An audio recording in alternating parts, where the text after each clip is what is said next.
just a reminder that we are in a constant state of turnover in relation to protein.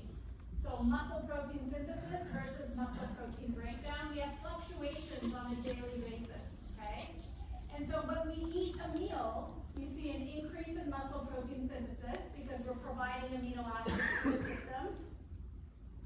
And then when we absorb those amino acids, we see a decrease in protein synthesis. Then we eat another meal, and it increases and then decreases throughout the day. And the idea is that if our fed state gains equal our fasted state losses in relation to muscle protein synthesis and breakdown, then we're in balance throughout the day. So it's important for us to eat meals that contain protein at regular intervals so that we don't lose muscle, or we don't end up having or being in negative nitrogen balance like we talked about. Okay, so this is just looking at it in a day. Now, if we add resistance exercise to the mix, this is another potent stimulator of muscle protein synthesis and creates an anabolic environment. Okay, we tend to see what happens is that our muscle protein synthesis increases are greater with resistance exercise and meal consumption. So you put them both together, amino acids and exercise. We see that our fed gains are greater than our fasted losses. And this can continue over the course of the day, over the course of several days. If we exercise regularly, if we eat regular meals with amino acids, then this is the idea that we are gaining muscle over time. Or we're definitely not losing muscle. So we end up increasing our lean mass or our muscle mass with resistance exercise and amino acids.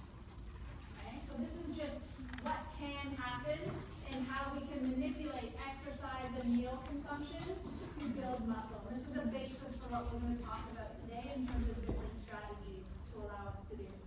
Yeah.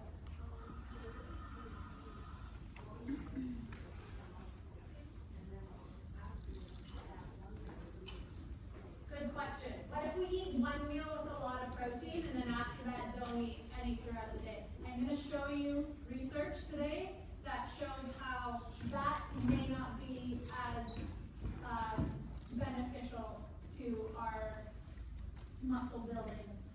Okay, we have to eat throughout the day, spread out several meals, and that seems to be the greatest eating pattern to support muscle protein synthesis. And we see that here. If we only eat one meal, even though we're resistant, like even though we're exercising, if we don't eat again, we decrease this rise. So we don't get the stimulus because amino acids are anabolic. Okay? Okay, let's get into some of the research then. All right? So we have muscle protein synthesis on the y-axis here, and we have exercise on the x-axis. And what this is showing us is essentially the stimulation of muscle protein synthesis with exercise and with feeding. They're arbitrary units over here. But what we see here is that resistance exercise induces a sustained increase in muscle protein synthesis for up to 48 hours. So let's take a look at that. We have fasted in white and fed in black. At rest, we have a certain level of muscle protein synthesis. Okay? We're alive, we're constantly turning over our muscles, so this is our level at rest. When we eat amino acids at rest, we increase that level a little bit because amino acids are anabolic, right? Then when we exercise, we can increase muscle protein synthesis dramatically, and if we eat along with exercise, then we see that additive effect. We see both of them acting together. And this research study actually showed that this increase in muscle protein synthesis from a single bout of resistance exercise can last up to 48 hours. So this was measured 48 hours later, and you still see that it's greater than rest. So this is an important point to prove in that your body is very sensitive to resistance exercise and the effects of a single bout of resistance exercise for a longer period of time than what perhaps people originally thought. So you exercise 3 times a week, 2 times a week, you do a good resistance exercise bout, your body is sensitized because it can last up to 48 hours, okay? And again, we're showing this additive effect. We have a greater increase in MPS if amino acids are also consumed. So overall, this shows that exercise and thinking about when we eat also are 2 very important factors in our muscle health and muscle growth. I get this question all the time. How much protein post-exercise should we consume? And I've alluded to this a little bit in some of my other lectures, that how much should we consume post-exercise? So this was a study done in 2008 by my colleague Dan Moore. He's a prof at U of T actually in kinesiology. He does excellent work. But he did this study in 2008, and he showed that following consumption of different amounts of protein, consuming around 30 grams of protein post-exercise maximally stimulates muscle protein synthesis. So let's walk through this figure together, okay? So he measured muscle protein synthesis after a single bout of resistance exercise in response to different amounts of dietary protein. And he had several males come in to do this trial. And on different days, he fed them different amounts of protein, and he measured muscle biopsies. He took biopsies and measured protein synthesis from there. So if they ate 0 grams of protein, then this is their basal muscle fractional synthesis rate, which is our measure of protein synthesis. If they consumed 5 or 10 grams of protein post-exercise, this showed a significant increase in FSR compared to baseline. If they ate 20 grams, this showed an even greater increase in muscle protein synthesis compared to 5 and 10. However, if they consumed 40 grams, this did not show a greater increase than 20 grams.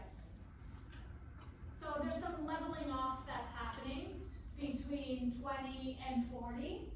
And so that's why we've settled on consuming around 20 to 30 grams of protein post-exercise, according to this study. And there was another one subsequently done with milk protein. This is egg protein, both 2 high-quality sources.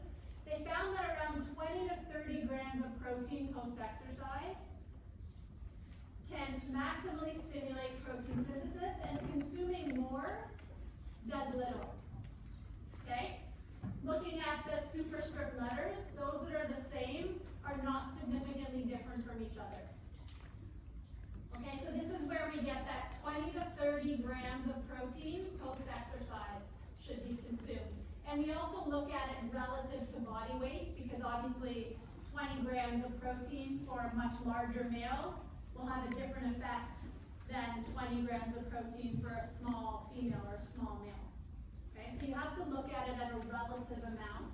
So we look at it per meal. Yeah.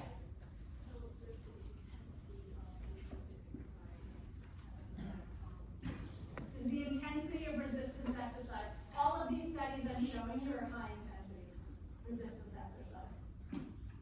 But when you do resistance exercise, and this is an aside, you should always try and do it so that you get yourself to a failure point. So where you can't lift anymore. Now you can do that by lifting heavy weights and less reps, or you can do that by lifting lighter weights and more reps. So it doesn't really matter which one, as long as you get yourself to a point where you can't lift anymore, then you have a good workout. Yeah.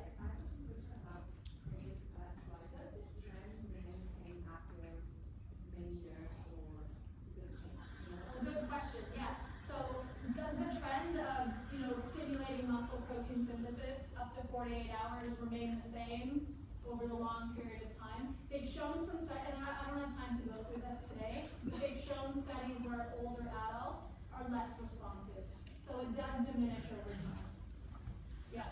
So, if I had another 3 classes to talk about protein, I'd talk about it in relation to the older adult as well. They have something called anabolic resistance, which we can't get into today, but it just means that they utilize protein not as efficiently. their response to resistance exercise is not as strong. But good question. Okay, so what is that per meal? So if we do some calculations, we have 0.3 or 0.4 grams per kilo per meal. Depending on your body weight, this equates to meal amounts of, anywhere from 19 to 32 grams of protein per meal. Now, if we talk about it in a per day context, okay, we're just timesing or multiplying the relative amount by the amounts of meals that you have. So if you consume 3 meals a day at 0.4, you're going to reach a 1.2 level of protein intake. Similarly, if you consume 0.3 grams per kilo and you consume 3 meals a day, you're only going to get close to the RDA. But if you consume 0.3, so less amount per time, but you consume 4 meals a day, you spread it out over longer, and you get back to the 1.2. And I didn't put this here, but you consume 0.4, 4 meals a day, you're close to your 1.6. Okay, so this is kind of how we figure out the per meal versus the per day and how it needs to be spread out. And again, just to prove this point, that here's our RDA, but for exercising adults, we do need more. And so this is the research that shows that. Okay? Another study looking at how much protein post-exercise, and this is the study that you're going to see answers your question. Okay? So they compared 3 different patterns of ingesting 80 grams of whey, and whey is a high quality protein. This was a protein isolate, okay? Very high quality, and they looked at it for over 12 hours after exercise. And they measured the muscle protein synthetic response. They had 3 different ways of consuming whey, right? They had 2 servings of 40 grams every 6 hours. They had 4 servings of 20 grams every 3 hours. And they had 8 servings of 10 grams every 1.5 hours, spread out that way. So they're manipulating the amount and the intervals. Okay, and you should be able to guess which one was best. I mean, you have the slides in front of you, but you should be able still to guess which one came out on top. But it's this intermediate one, where they showed that all of them showed an increase in fractional synthesis rate because they exercised and they consumed 80 grams of whey, no matter what. But which one maximized protein synthesis better? It's when you spread it out to 20 grams 4 times a day that they tended to have, or they showed a significant increase in fractional synthesis rate of muscle protein synthesis when that pattern was consumed. So there's something to be said about, having your 20 or 30 grams of protein spread out throughout the day, providing a constant level of amino acids to your body after exercise. It's going to work the best for healthy, active individuals. Okay, so there's our conclusion over here. Now, I also get asked a lot about when to consume the protein in relation to exercise. So is it necessary to consume your protein bolus like right after exercise? Do you have to have it right beside your bench press machine so that you down it right after you consume protein? Or is it okay to, go back to the locker room and have it? Or can you have your protein meal within the first 2 hours after exercise? And I get asked that a lot. And the truth is that you do not need to stress and be neurotic, quote, about consuming your protein right after exercise. I showed you that you're in an anabolic state even up to 48 hours after a single exercise bout. With that said, it is a good idea to probably consume some protein within the first 2 hours after your exercise bout. But again, you don't have to stress about it. So supplying amino acids when the system is most ready is important. So that's like right after you exercise, or around, the first hour or so after you exercise, 2 hours perhaps. Because you're going to provide your body with protein within this notion of the anabolic window. You probably heard of this anabolic window before, but it's actually a garage. Okay, it's like much bigger than what we originally thought it to be. So people talk now of this notion of the anabolic garage, because this timing of immediately post is not necessary. Okay? You can spread it out throughout the day as well. Another strategy to throw in there is consuming amino acids and carbohydrates together post-exercise for recovery. Why would this be important? Why is it important to also consume carbs post-exercise? Couple of reasons, yeah.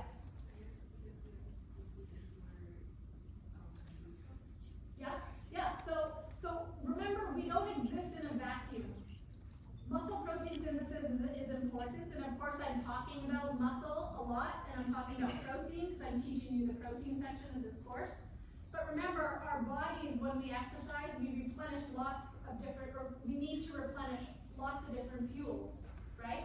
So we lose muscle glycogen, so we need to replenish it as well. So consuming amino acids and carbohydrates post-exercise are important. Also, carbohydrates will stimulate insulin, which is another anabolic driver to get amino acids into the muscle. So this is why there's been a lot of research on, post-exercise chocolate milk, for example. I've done some research on chocolate milk. It's a good post-exercise recovery drink. Scientifically, it makes a lot of sense. It contains glucose and it contains lactose, which are the sugars that can drive insulin.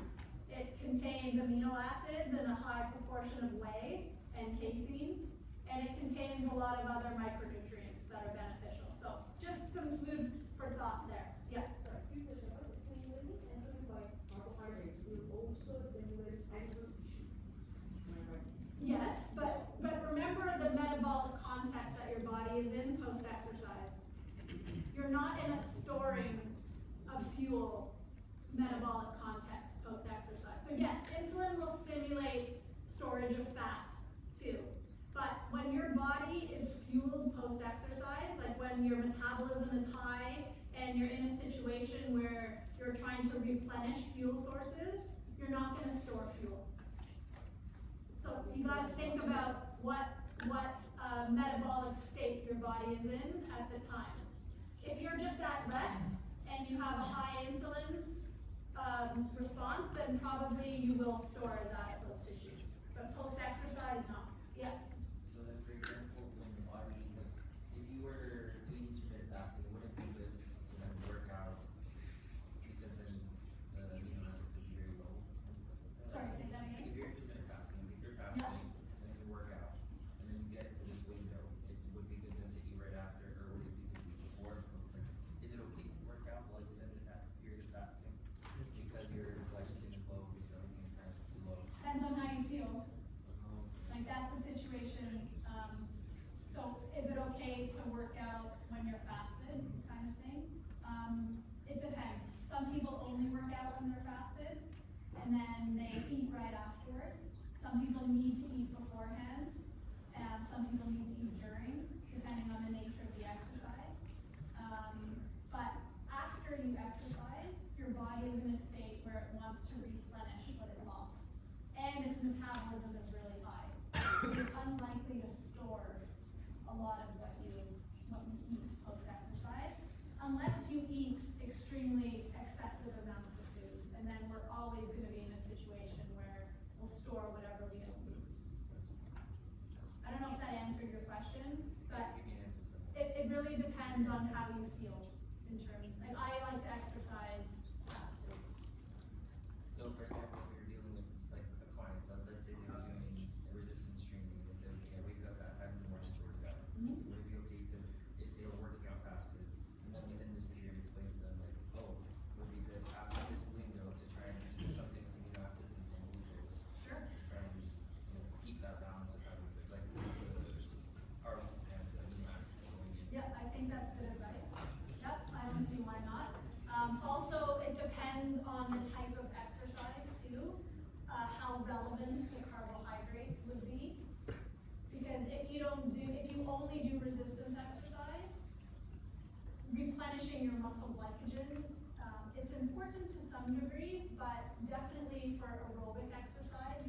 much more muscle glycogen.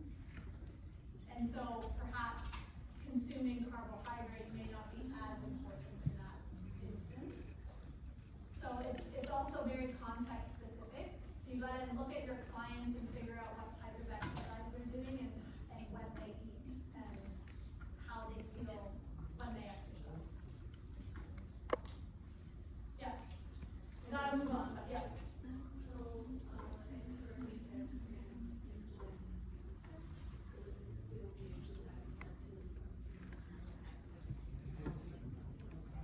So people with insulin resistance, is it a good idea? So generally speaking, if you have insulin resistance, you're already going to have very high insulin levels. So consuming more carbs may not help in that way. But exercise is helpful because exercise stimulates GLUT4 and it allows for glucose and it also stimulates amino acids to get into the cell, so you're clearing glucose, which would help with insulin resistance. Actually improves insulin sensitivity. That's a whole other issue, but yeah. Anyway, I put this here just so that we can get an idea in that it is a strategy because insulin secretion helps with amino acids, with getting the amino acids into the muscle. So that's just one strategy that athletes employ. Okay, there's another position stand from the ISSN that looks at nutrient timing specifically. So I put that link there, and on the next slide I have some key points from the position stand. And one of the things that they talk about at the position stand and also afterwards is this notion of, does timing matter? Does it matter? Like, are you focused on consuming post-exercise only if you maximize your total daily pattern? So it's this notion of what should athletes really focus on, their total daily pattern or just, making sure they consume post-exercise and not worrying about the rest. So this is the position stand. So the first one is meeting the total daily intake with evenly spaced protein is the primary area of emphasis. So the ISSN says this is the primary area of emphasis. Athletes should focus on their total daily intake now rather than just what they consume post-exercise. Oops. They talk about protein ingestion immediately to 2 hours post stimulates muscle protein synthesis. So that's a fact. That's true. They go on to say whether it's absolutely necessary or not in the 2 hours to consume. That's another story, which we've talked a lot about already. But it is true, it does stimulate. Ingestion of a 20 to 40 gram protein dose every 3 to 4 hours favorably affects muscle protein synthesis. And this last one, consuming casein protein prior to sleep can acutely increase muscle protein synthesis and metabolic rates at night. We haven't talked about this yet, but it's in the next couple slides. We're going to talk about this notion of using casein protein in this way. Now, casein is also a milk protein, but it is a slow absorbing protein, whereas whey, the other milk protein, is a fast absorbing protein. So that's the difference between those two. They're both good in a milk context, right? So protein intake before bed. The first couple slides today looks somewhat similar to this. This is the idea: you exercise and you have your fasted gains and your fed losses, etc. throughout the day. But they're drawing attention to what happens at night, okay? So they're saying that if you eat your last meal around 6 or 7 p.m. and you don't eat anything more until the next morning,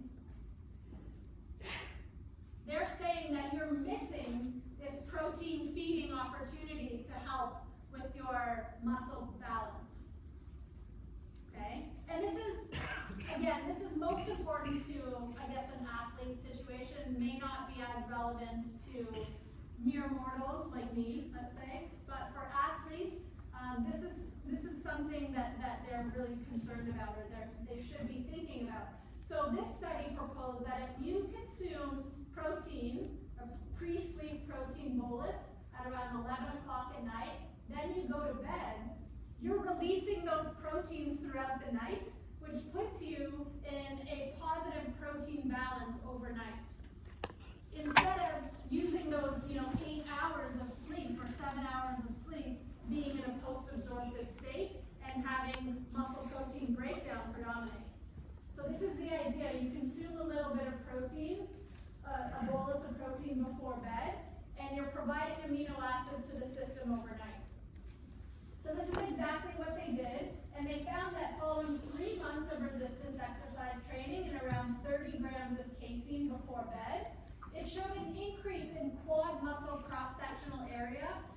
more than another group that consumed a placebo.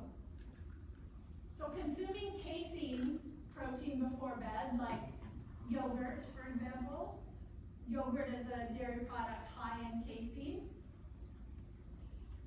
This actually promoted increase in your quad muscle size more than a group that didn't consume the pre-bed protein. Okay, so that's pretty interesting to know. So let's take a look then at the type of protein for building muscle. We talked a little bit about whey and casein. Yep. Sorry, on the previous slide, does it have to be casein protein that's like the best before bed? Does it have to be casein? So they've looked at casein a lot because of its properties as a slow release protein. Because overnight you're sleeping for 7 hours, 8 hours. So if you consume whey, maybe you'll have an increase in amino acids in your blood for like the first hour or two, and then you're in the post-absorptive state for the rest. Whereas casein, it's a slow release. It gets broken down slower in the gut because it curdles. Like the cheese curds are casein. The solid dairy protein tends to be more casein based. And so they take longer to digest. And so the idea is because of that, it's a slower release. And so you end up maybe not getting to as high of a peak as you would with whey, but it's over a longer period of time. And so when you're not eating for a longer period of time, casein is better for that. Now, on the flip side, which is what I'm going to show you here, in the initial 3 hours post-exercise, whey is better, quote, because it provides amino acids quickly to the system, and it gets into your bloodstream faster because it's a fast-absorbing protein. So that's what this study is showing over here. You can see that there are differences between whey, casein, and soy in the initial 3 hours after consumption. So after someone exercises and they down a protein shake, we see differences in muscle protein synthesis depending on the protein you consume. And this is just the initial 3 hours. We see casein not giving as high the muscle protein synthetic response compared to whey and soy. And soy is a little bit lower than whey, but both whey and soy are fast-absorbing proteins, whereas casein is a slow-absorbing protein, like I just said. It's just a feature and a factor of the protein itself. In this study, importantly, they gave equal amounts of essential amino acids, but whey protein has more leucine, so perhaps it also increased FSR to a greater extent than soy. And again, this was only up to 3 hours post, so it's not surprising that casein didn't show the greatest effect. Because if they extended this study beyond 3 hours, maybe to 6 hours or 8 hours, you'll see that casein probably has a better effect later on.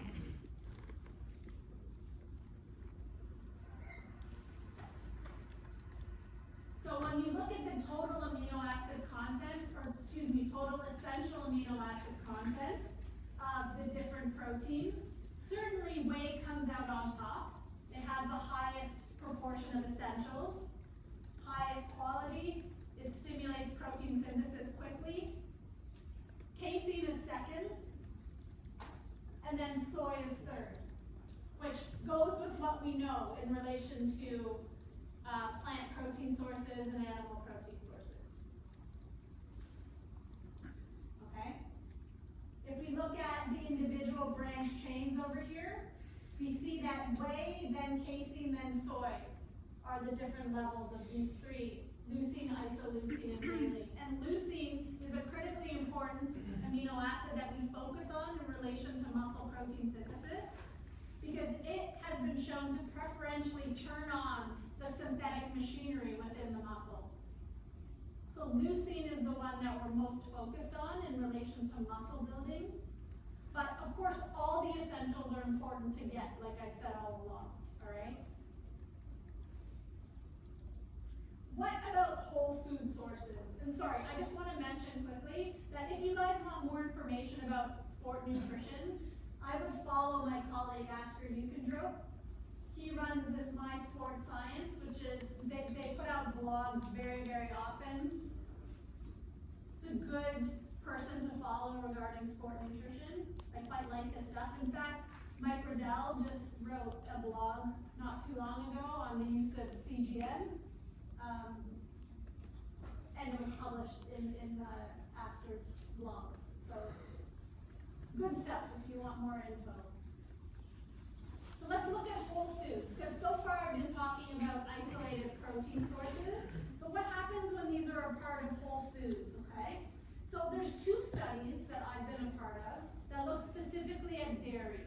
And I like to study dairy in relation to this because of the nutrients that it contains and how mechanistically it seems to be a really good protein source to support anabolism post-exercise. So when I was doing my PhD, this study was published by my colleague Joe Hartman, and then this study was published by one of my first graduate students, Erin Bridge. We published this one in 2019, and they're pretty similar to one another. We showed in this first study on the left that milk increased cross-sectional area of the muscle more than soy versus carbohydrate after 12 weeks of resistance training. So we fed individuals milk post-exercise, and we fed other people soy, and we fed other people a carbohydrate beverage. They all exercised, so you can see they all showed increases post, but milk showed the greatest increase in cross-sectional area of muscle. Similarly, we repeated this study, not with the soy arm, but we repeated this study looking at Greek yogurt and a placebo pudding. Like we created a carbohydrate pudding that mimics the consistency of yogurt because we wanted to ensure that the two supplements were similar in that way. Okay? And similarly, we showed that Greek yogurt after 12 weeks of resistance exercise and consuming Greek yogurt post-exercise, they had greater increases in fat-free mass. So both dairy products seem to be beneficial in this way, consuming Greek yogurt or consuming milk, compared to carbohydrate. What about vegetable protein sources? So this is a study where they looked at potato protein isolates, so not potatoes itself. I'm going to show you some other studies of whole food vegetable protein sources in a moment. But these next two studies look at isolates, okay? And so this one, they did 3 weeks of resistance training in healthy young females, and they fed them potato protein isolate so that they consumed a protein level of 1.6. So where they need to be to maximize protein synthesis to 1.6 throughout the day. And this is a pretty busy slide, but I'll just go through it. We have muscle protein synthesis on the y-axis and 3 different phases of the study on the x-axis. So the first is the baseline phase, which was no exercise and no supplement. And these are their baseline levels, the basal levels of muscle protein synthesis. The rest phase is no exercise, but they were supplemented. So the potato protein showed an increase in muscle protein synthesis compared to rest. So you give potato protein isolate, and you can stimulate muscle protein synthesis. I told you this last class as well. So the isolates are good in that regard. Okay? Then if you add resistance exercise on top of it, you get an even greater stimulation with the potato protein. So B is different from C, which is different from A. So the 3 potato arms are different from each other, but exercise and amino acids coming together to show a greater response.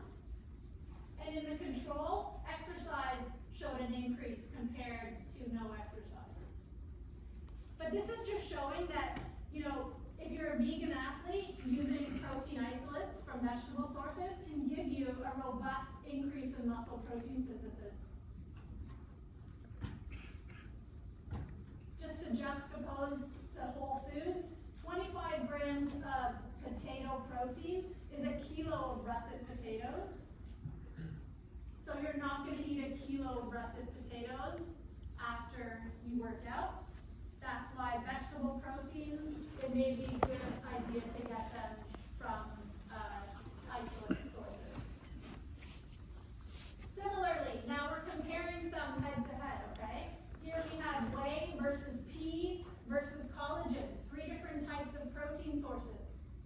This one was done in healthy older males, and they consumed 25 grams 2 times a day, which got them to around 1.32 grams per kilo. So a good amount of protein in these older individuals, okay? They had a supplement phase of 7 days. And we have the control versus the supplement phase. This was not an exercise study. This was just consuming the 3 different proteins because we know amino acids are anabolic. And what they saw was that the whey and the pea showed no difference between each other. So pea protein versus the highest quality whey, no difference when it's consumed at this level. Collagen protein, on the other hand, showed no difference from baseline and was less than the other 2. So collagen is one of the lowest quality proteins. And then if you look at plasma leucine concentration, this is where we see some differences. We see that whey has the highest concentration, followed by pea, and collagen is no different from baseline. Collagen contains very little essentials. It's one of the lowest, it probably is the lowest quality protein you can get. I can do a whole class on collagen protein, but I won't. Okay, that was looking at isolated sources. The next 2 studies look at food sources, so whole food sources. This study is looking at an omnivorous meal versus an isocaloric and isonitrogenous vegan meal. So the same amount of calories and the same amount of protein. This is what those 2 meals look like, and this is what they're made from. So the protein was at 0.45 grams per kilo per day, which is around what we should get in a meal-ish. Maybe a little bit greater even than what we said we should have in a meal, right?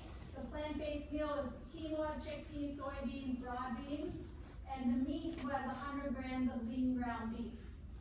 This is a busy slide because they plotted all the individual responses to people, which is cool to see. But essentially what we're showing is that after the ingestion of the meal, the meat meal showed a much greater increase in FSR, fractional synthesis rate of protein synthesis, compared to the plant meal. So even though they had the same amount of protein, same amount of calories, the vegetable protein meal failed to stimulate muscle protein synthesis to the same degree as the meat meal. Okay? And in fact, it was no different from the baseline. So it really didn't stimulate muscle protein synthesis in these individuals at all. Just consuming the vegetable meal. So that's something to think about in relation to whole foods. And here's another study looking at whole foods. Ground beef patties versus the soy patties. So this is going back to the very first slide when we talked, the very first class, when we talked about the Beyond Meat burgers, although those are pea-based burgers. But now we're gonna talk about the soy burgers, okay? So here they fed healthy young adults different patties over 6 hours. So they had a 4-ounce beef patty to the far left, then an 8-ounce soy patty, a 4-ounce soy patty, and an 8-ounce soy patty. So what they showed was the ingestion of the 4 ounces of beef stimulated muscle protein synthesis. The 4 ounces of soy really did not, okay? And the 8 ounces of soy, so double the amount of soy, stimulated muscle protein synthesis almost at the level of the 4 ounces of beef. Okay? So you need double the plant protein source to achieve the same muscle protein synthetic response in this case. So that's the 4 versus the 8, right? And again, if you look at essential amino acids, the area under the curve over the 6 hours, we see here the 4 ounces of beef was greater than the 4 ounces of soy. And then the 8 ounces of soy didn't reach the level of the 4 ounces of beef, but it was somewhere in between.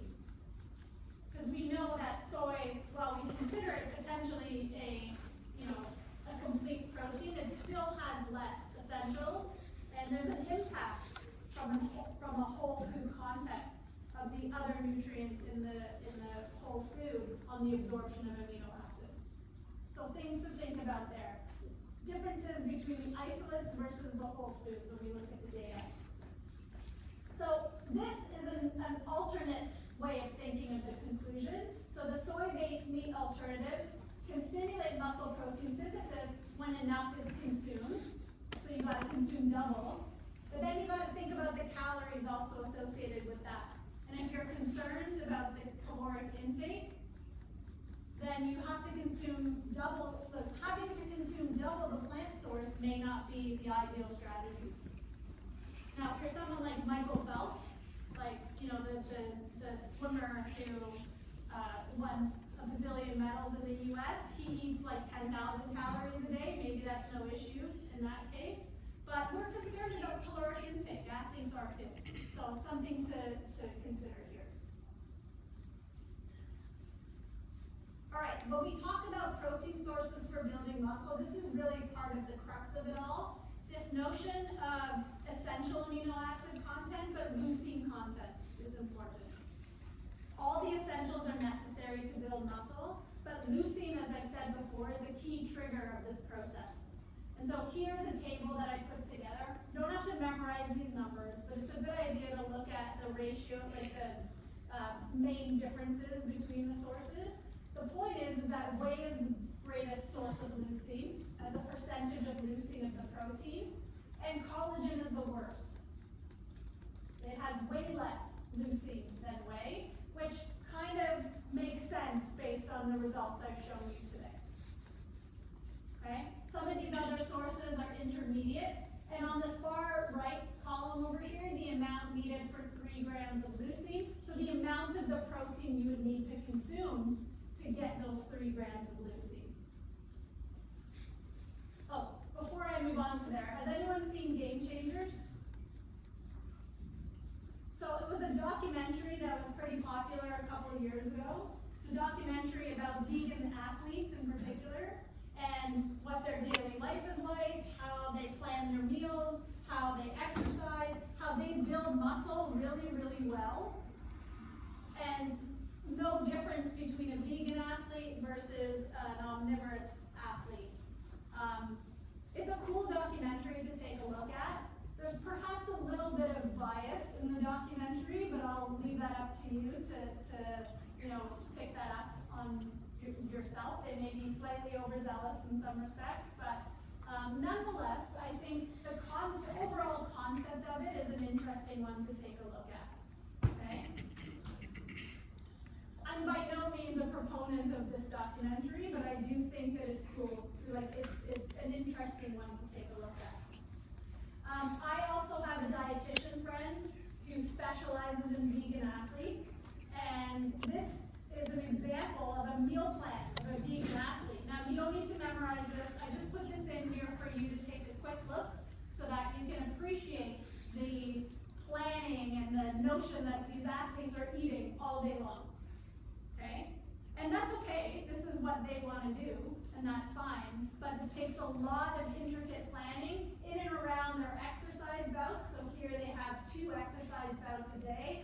One that's 2 hours and one that's an hour. They're in the gym. They consume protein isolates, so there's shakes on here twice a day. Otherwise, it's just foods, and it's a lot of food that they're eating, a lot. So I thought this was super interesting to really take a look at how they break it down. You can see the protein in the very first column, iron, calcium, ALA, and zinc. These are nutrients that are important for vegan athletes to keep track of in their diet, because they tend to be deficient if they don't consume animal products. So, thought this was cool to look at. Anyway, here's a recap of today's lecture. So, protein to optimize resistance exercise benefits on fat-free mass in healthy people. According to the Morton meta-analysis, in healthy people, it's around 1.6. The ISSN for athletes brought us up to around 2 grams per kilo per day. So somewhere in and around there, depending on your level of exercise, will help to maximally stimulate protein synthesis and muscle health. Okay? Remember how different that is from the RDA. The amount of protein post-exercise, so the amount that we can consume at one time, or we should focus on consuming at one time, is around 20 to 40 grams, or relatively 0.3 to 0.4 grams per meal, somewhere in the area of 3 to 5 meals spread out throughout the day. There's some wiggle room in there, of course. Optimal timing, so immediate post-exercise. You don't have to obsess about it, but it obviously can't hurt. You should be consuming something, perhaps 2 hours, up to 2 hours after your exercise bout. You're gonna be hungry anyway, so you're probably gonna eat one of your meals, so that's a good thing. The position stand on timing talks about whether we need to specifically focus on timing, when we should maybe focus, like change our perspective to say, let's consume 4 or 5 meals evenly spaced throughout the day with at least 20 grams of protein in each. That's their thought process at this point. As I said, intake could be steady. And then this notion of the before bed bolus. So there's more research coming out with that, looking at different types of protein, etc. But casein, because of its nature of the slow releasing protein, and our notion of being asleep for like extended periods of time, being in that post-absorptive state, it seems to be a better protein source for this idea. And type of protein to ingest. Well, we know whey and milk proteins like casein, they tend to be higher in leucine content, so they're high quality proteins, also containing more essentials.